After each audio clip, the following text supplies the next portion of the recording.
Je remercie les organisateurs qui ont créé l'opportunité pour moi de présenter aujourd'hui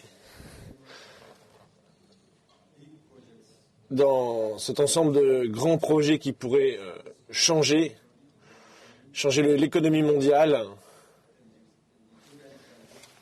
et de faire un grand projet de renaissance à travers, par exemple, un exemple de grand barrage. Je voulais simplement vous donner un peu un ensemble de choses, de pourquoi on est arrivé à cette conclusion. Le grand projet de la renaissance des grands barrages en Éthiopie, aux sources du Nil. L'Éthiopie, se trouve la source du Nil bleu. En Éthiopie se trouve la source du Nil. Et il y a le Nil blanc également, qui descend depuis l'Égypte jusque dans cette région des Grands Lacs.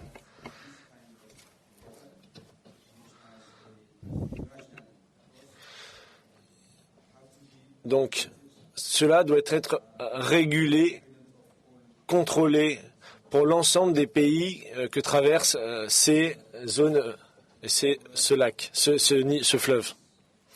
Il y a eu 2 accords entre 3 pays, entre 51 et 57, entre le Soudan et l'Égypte, et le 3e pays était le pays colonisateur, évidemment. Et ça a été changé à l'avantage de l'Égypte, malheureusement, et ça doit être changé aujourd'hui à l'avantage pour qu'on puisse utiliser toutes les ressources disponibles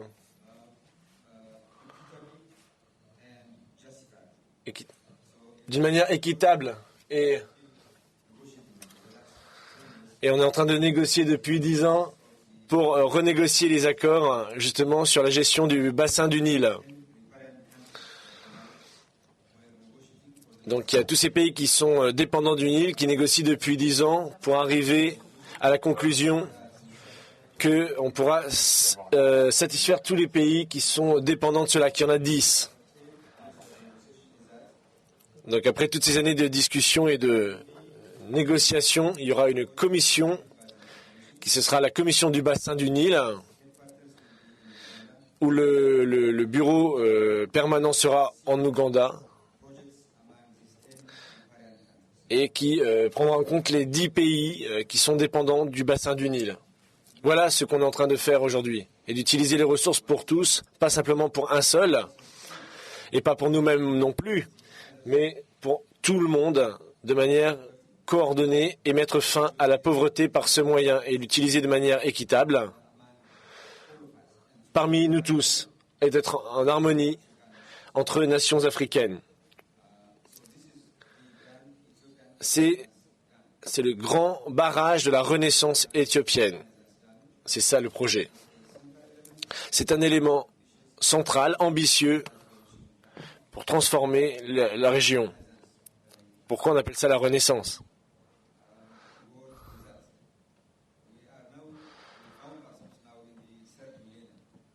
Nous sommes dans le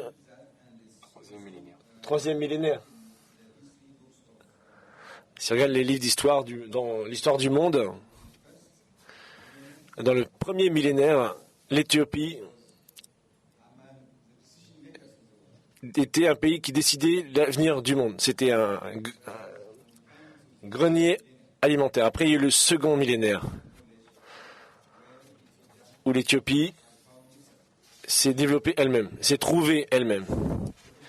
Et après, la déchéance, famine, pauvreté, misère.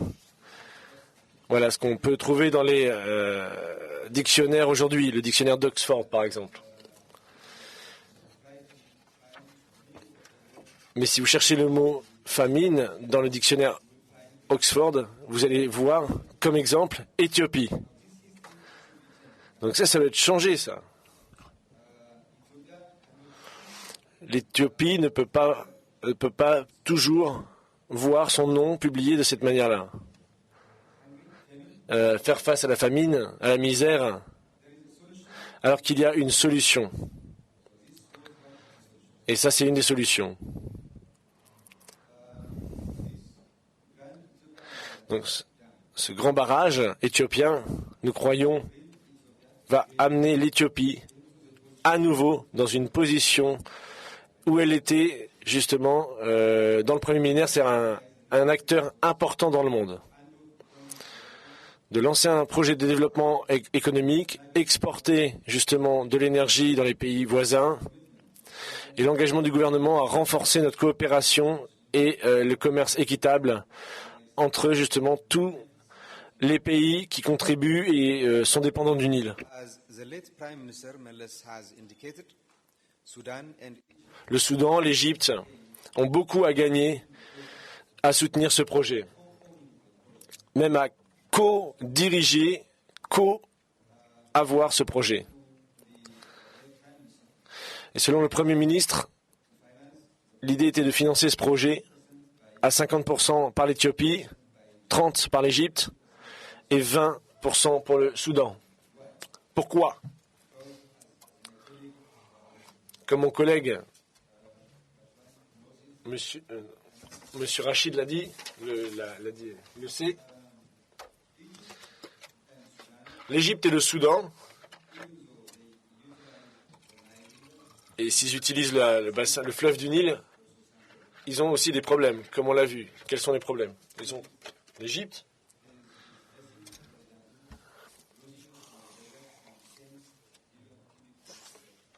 ils perdent des millions de mètres cubes d'eau à cause du désert que l'Égypte en tant que pays ne peut pas utiliser pour elle-même.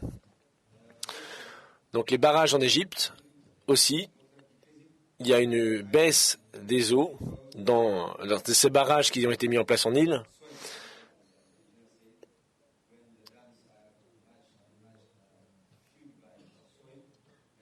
Soil.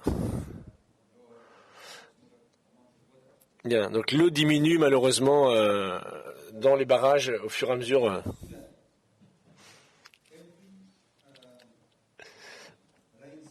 Non, il y a la saison des pluies, 3 mois en Éthiopie, 3 mois de saison des pluies. Et pendant ces 3 mois, le Soudan, lui, souffre. Il y a trop d'eau. L'eau déborde. Et même la ville, comme Khartoum, la ville, est inondée. Et donc ce grand projet de barrage éthiopien, si on choisissait de le faire, va régler le problème de l'Égypte, le problème du Soudan, et également, il sera vachement utile pour l'Éthiopie. Et revenir à la normale. C'est pourquoi ça doit être co-dirigé par ces 3 pays, ça doit être co-financé par ces 3 pays, et ça doit être co-utilisé de manière équitable pour l'avantage de chacun de ces pays. Le message de ce projet est clair. Il n'y aura pas de retour en arrière. Pour sortir, il faut sortir l'Éthiopie de ce cauchemar de misère. Donc il faut à tout prix réussir à repenser ces grands projets et profiter de ce moment pour que les gens en Éthiopie s'engagent tous à soutenir ce projet qui les sortira de la misère. Et de lancer ces partenariats de coopération avec tout le bassin du Nil et dans toute la corne de l'Afrique. Le potentiel à long terme de l'Éthiopie pour produire l'énergie est environ, c'est 60 000 mégawatts d'énergie hydroélectrique. 45 000 mégawatts, qui est, donc le potentiel total c'est 60 000 d'hydroélectricité, 45 mégawatts. Aussi la géothermie, 10 000 mégawatts. Et d'autres sources énergétiques, 5 000 mégawatts. Mais pour les 45 000 mégawatts de puissance énergie hydraulique, l'Éthiopie va n'utiliser que 2 000 sur les 45 000. Donc imaginez le potentiel qui se développe, qu'on pourrait sortir l'Éthiopie de la misère grâce à ça. pour les 5 prochaines années, il sera nécessaire de lancer justement avoir toute cette énergie pour lancer des grands projets. Qui est un de ces grands projets justement de grands barrages. Avant ce barrage, il y en avait un autre qu'on a montré avant dans la présentation précédente. Donc les 3 barrages de Guidelguibé, qui étaient de quelques milliers de mégawatts, mais maintenant qui est sous attaque, mais qui est attaqué par les environnementalistes aujourd'hui qui veulent le supprimer. Et ce que vous appelez ici